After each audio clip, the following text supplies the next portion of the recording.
जंग-ई 2023 में आई south Korea की science fiction film है। तो स्टार्ट करते हैं इस मूवी का एक्सप्लेनेशन। तो मूवी की शुरुआत होती है और हमें दिखाया जाता है एक फाइट जिसमें एक लड़की रोबोट से लड़ रही होती है और लड़ते लड़ते उसे गोली लग जाती है। गोली उसके हाथ पर लगती है और वह वहीं से टूट जाता है। यह हाथ इंसानी शरीर का नहीं होता बल्कि रोबोटिक हैंड होता है।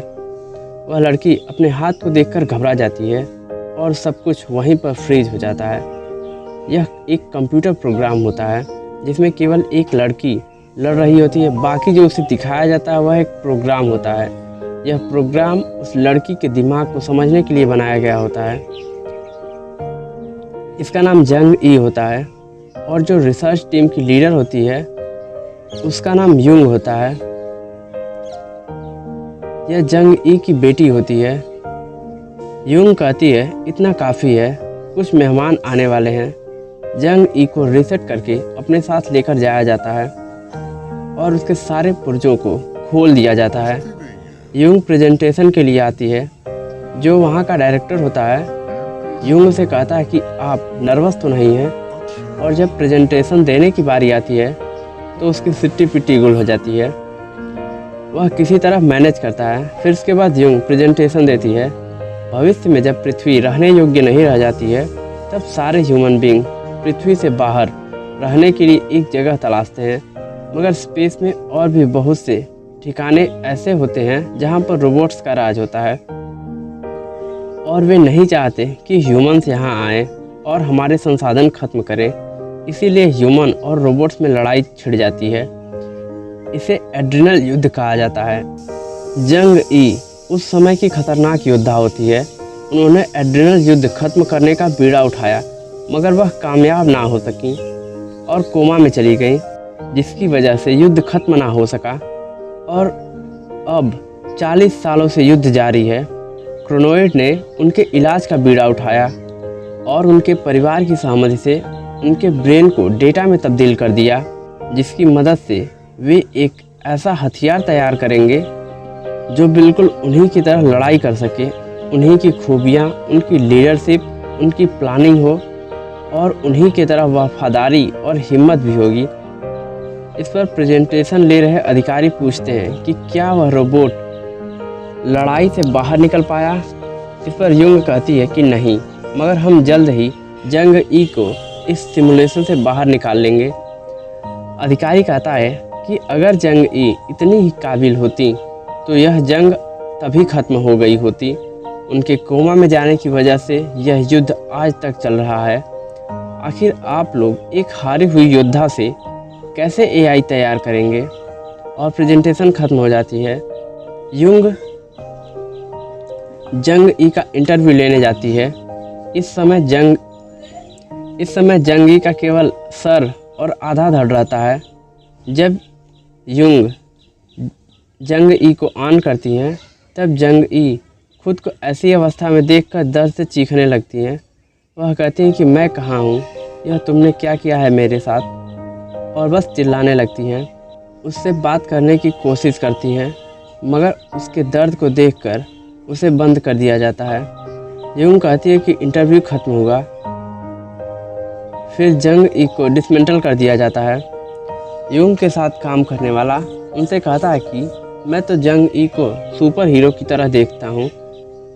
इस पर युंग बताती है कि मैं ही वह वजह हूँ जिसके कारण मेरी माँ जंग-ई को बार बार युद्ध के लिए जाना पड़ता था। मुझे कैंसर था और इसका इलाज क्रोनाइड लैब वालों के पास था, इसीलिए उन्हें बार बार युद्ध पर जाना पड़ता था। जब युद्ध पर जाती थी तो मैं बहुत डर जाती थी। मैंने आखिरी दिन उनको अपने ऑपरेशन वाले दिन देखा था। मैं उनसे यह पूछना चाहती थी कि क्या वह मुझसे नाराज़ हैं, मेरी वजह से वह अपनी ज़िंदगी नहीं जी सकी। तो जो साथ में काम करने वाला था वह कहता कि आप अभी भी पूछ सकती हैं उस रोबोट से, उसमें भी तो आपकी मॉम का ही दिमाग है। तो यूँ कहती है कि हाँ मैं पूछ सकती हूँ, लेकिन अभी मुझे एथिक्स टेस्ट के लिए जाना है, तुम रिपोर्ट बना लो। यूँ ट्रेन में बैठती है। वह अपने माँ को याद कर रही होती है। जब ऑपरेशन थिएटर में होती है तब उसकी माँ जंग-ई उससे कहती है कि बेटा मुझे युद्ध के लिए जाना है, पर तुम अब बड़ी हो गई हो, तुम अकेले भी नहीं डरोगी। ऑपरेशन ख़त्म होने तक मैं वापस आ जाऊंगी। जंग ई युंग से वादा करती हैं कि मैं यह मिशन जल्दी ख़त्म करके वापस आ जाऊंगी। फिर मिस युंग का एथिक्स टेस्ट होता है। उसमें कुछ सवाल पूछे जाते हैं, जैसे क्या आपने ढलते सूरज को देखकर कोई कविता लिखी है? क्या आपने कभी पालतू जानवर पाला है? क्या आपका किसी चीज़ से लगाव रहा है? क्या आपने कोई ऐसी वस्तु खरीदी है जिसकी कीमत आपकी हैसियत से ज़्यादा हो? यूं सबके जवाब देती है। डॉक्टर कहता है, आपकी रिपोर्ट जल्द ही भेज दी जाएंगी। डर इस बात का है कि जो आपका कैंसर था वह बढ़ता जा रहा है। आपका जो ऑपरेशन हुआ था, इसके बाद भी कैंसर ख़त्म नहीं हुआ और कैंसर आपके पूरे शरीर में फैल रहा है। डॉक्टर कहता है, आपके पास मुश्किल से 3 महीने हैं। अगर आप चाहती हैं तो आप अपने दिमाग का डाटा किसी प्रोस्थेटिक बॉडी में ट्रांसफ़र कर सकती हैं। इसमें सरकार इंसानों की तरह मानवाधिकार देती है। जैसे इंसान रहते हैं, बिल्कुल वैसे ही आप भी इंसानों की तरह रह सकती हैं। और अगर आपके पास इतने पैसे ना हो तो आप टाइप बी का इस्तेमाल कर सकती हैं, जिसमें कुछ मानवाधिकार मिलते हैं, जैसे आने जाने की आज़ादी, शादी, बच्चे अडॉप्ट करना। और अगर आपको यह भी महंगा लग रहा हो तो आप टाइप सी का इस्तेमाल कर सकती हैं। इसमें आपको कोई पैसा नहीं देना होगा, बल्कि उल्टा आपको सब्सिडी मिलती है। बस इसमें आप जिस कंपनी को अपना डाटा देंगी उसे इसे किसी भी तरह यूज़ करने की आज़ादी होगी। आपके दिमाग के डाटा से अनगिनत क्लोन बनाए जाएंगे, जिससे आपको इंसान नहीं समझा जाएगा। आपकी माँ ने भी क्रोनॉइड लैब के साथ यही एग्रीमेंट साइन किया था। यूं कहती है कि मैं सोच कर बताऊँगी। मैं पहले अपनी माँ से मिलना चाहती हूँ। फिर वह चली जाती है। और डॉक्टर भी एक रोबोट होता है जिसके अंदर किसी डॉक्टर का ब्रेन डाटा होता है। इस दुनिया में कौन रोबोट है और कौन इंसान, कुछ पता नहीं चलता। इसीलिए बार बार सबका एथिक्स टेस्ट करवाया जाता है। जब जंग ई कोमा में चली गई थी और युंग को कैंसर था, तब क्रोनॉइड लैब वालों ने युंग की दादी से कहा कि यदि आप जंग ई का ब्रेन डेटा हमें देती हैं तो हम मिस युंग का इलाज कराएंगे और उनकी पढ़ाई का भी खर्चा उठाएंगे। युंग की दादी के पास पैसे नहीं होते हैं जिससे कि वह युंग की इलाज का खर्चा कर सके, इसलिए वह एग्रीमेंट साइन कर देती हैं। जंग ई को फिर से रिसर्च के लिए तैयार किया जाता है। रिसर्च के लिए जंग ई को फाइट करने के लिए तैयार किया जाता है, मगर जो डायरेक्टर होता है वह कहता है कि आज कुछ नया करते हैं। एक ही तरीके के फाइट सिचुएशन देकर हम कुछ नया नहीं सीख पाएंगे, चलो उसके पैर पर गोली मारो। युंग को बहुत बुरा लगता है, लेकिन डायरेक्टर के कहने की वजह से उसे यह सब करना पड़ता है। जंग ई को पैर पर गोली मारी जाती है। वह जैसे ही होश में आती है उसे बहुत दर्द होता है, लेकिन फिर भी फाइट करती हैं।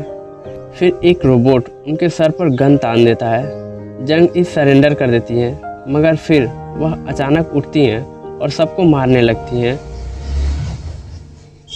यह उनके ब्रेन का एक नया लोकेशन होता है जो अभी तक एक्टिव नहीं हुआ था। तब तक उसके सर में गोली लग जाती है और वह वहीं गिर जाती है। रिसर्च टीम रिसर्च में मिला डाटा इकट्ठा करती है और फिर अगले दिन प्रेसिडेंट से मिलने जाती है। इसमें रिसर्च टीम की लीडर युंग और डायरेक्टर होता है, मगर वहां जाने पर प्रेसिडेंट नहीं मिल पाते। वहां एक और लड़की होती है जो क्रोनॉइड प्रोडक्ट डेवलपमेंट डिपार्टमेंट की नई मैनेजिंग डायरेक्टर होती है। डायरेक्टर को समझ में नहीं आता कि यह कौन सा नया डिपार्टमेंट आ गया। फिर डायरेक्टर और युंग दोनों वापस लैब में चले जाते हैं। वहाँ प्रेसिडेंट पहले से आए हुए होते हैं। वह मिस युंग और डायरेक्टर दोनों से मिलते हैं। वहाँ पता चलता है कि डायरेक्टर एक रोबोट है। जो प्रेसिडेंट होता है, उसने जो रोबोट बनाया था उसने अपना ब्रेन डाटा ट्रांसफ़र किया था। यह उसका ऐसा वर्जन था जो कभी नहीं मरेगा। बस यही कारण था ब्रेन एआई बनाने का। प्रेसिडेंट कहता है कि जब युद्ध खत्म हो जाता है तो हथियार बनाने वाली कंपनियां थर्मस बनाने लगती हैं और एड्रेनल युद्ध खत्म होने वाला है। कोई समझौता किया गया है। अब हमें भी कुछ घरेलू चीज़ें बनानी होंगी। लड़ाकू एआई पुरानी चीज़ें हो गई। मिस युंग प्रेसिडेंट से यह प्रोजेक्ट ना बंद करने के लिए कहती हैं, मगर प्रेसिडेंट कहता है कि इस प्रोजेक्ट को बंद कर दो और मुझे बताओ, तुम्हारी माँ लड़ने के अलावा और किस चीज़ में माहिर थी। फिर वह दोनों वहाँ से चले जाते हैं। डायरेक्टर रिसर्च टीम से कहता है कि हेड ऑफिस हमारा यह प्रोजेक्ट बंद कराना चाहता है। वह हमारे रिसर्च से खुश नहीं है। हम इतने दिनों से रिसर्च कर रहे हैं मगर इस रोबोट को इस सिमुलेशन से बाहर नहीं निकाल पाए। ऐसा ही चलता रहा तो हमारा प्रोजेक्ट अधूरा ही बंद हो जाएगा। इस रोबोट को इंटरव्यू रूम में ले आओ और हाँ, इसके हाथ पैर मत काटना। जंग ई को इंटरव्यू रूम में लाया जाता है जहाँ पर डायरेक्टर, रिसर्च टीम और युंग रहते हैं। डायरेक्टर इंटरव्यू लेता है और सही रिजल्ट ना मिलने पर वह जंग ई के हाथ पैर काट देता है। वह दर्द से तड़पने लगती है। युंग को देखकर बहुत बुरा लगता है। फिर डायरेक्टर अंदर आता है और जंग ई के पैर पर धड़ाधड़ गोलियां फायर करने लगता है। फिर रोबोट बंद हो जाता है। वह कहता है कि इसे ऑन करो, मगर रोबोट ऑन नहीं होता। इसे युंग ने बंद कर दिया होता है। वह इसे ऑन करने के लिए इनकार कर देती है। डायरेक्टर कहता है इसे ऑन करो अभी। युंग फिर भी ऑन नहीं करती। तभी प्रेसिडेंट डायरेक्टर को बुलाता है। फिर डायरेक्टर वहाँ से चला जाता है। फिर युंग अपनी टीम से कहती है कि सारा डेटा मुझे भेजो, अब मिलिट्री एआई बंद होने वाला है।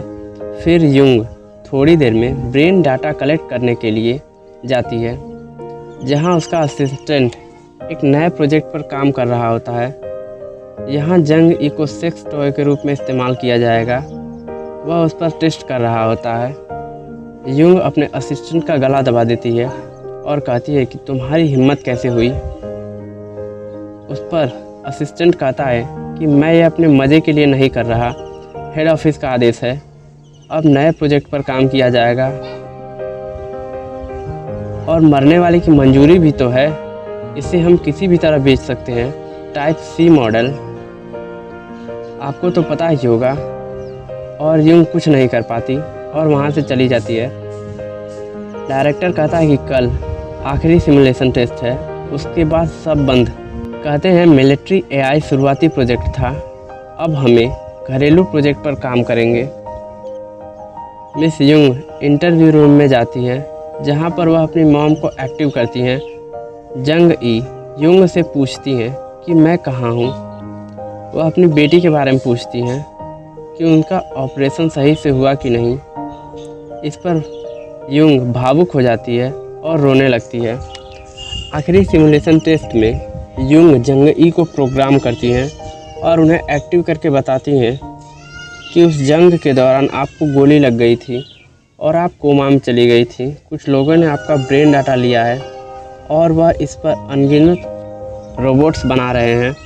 आपको इंसान नहीं समझा जाएगा और हमेशा दर्द झेलना पड़ेगा। यह सारी चीज़ें बताकर एक्टिव करती है। कैप्टन जंग ई का सिमुलेशन टेस्ट होता है और हमेशा की तरह उन्हें लास्ट में गोली लग जाती है। उसी तरह यहाँ भी, और वह गिर जाती हैं। कैप्टन जंग ई को रिसर्च करके उन्हें लेकर जा रहे होते हैं और डायरेक्टर भी जा रहा होता है। तभी डायरेक्टर को कुछ गड़बड़ लगती है और फिर से रिसर्च लैब में जाता है और जो लड़ाई का फुटेज होता है उसको दोबारा से देखता है। उसमें देखता है कि कैप्टन जंग ई को गोली नहीं लगी, वह अपने आप गिर गई। मतलब कुछ गड़बड़ है। वह तुरंत इमरजेंसी अलार्म बजा देता है। अब 5 मिनट में पुलिस आने वाली होती है। इससे पहले वह फाइटर रोबोट्स को एक्टिव करता है। इधर कैप्टन जंग ई भी सबको मार कर निकल रही होती हैं।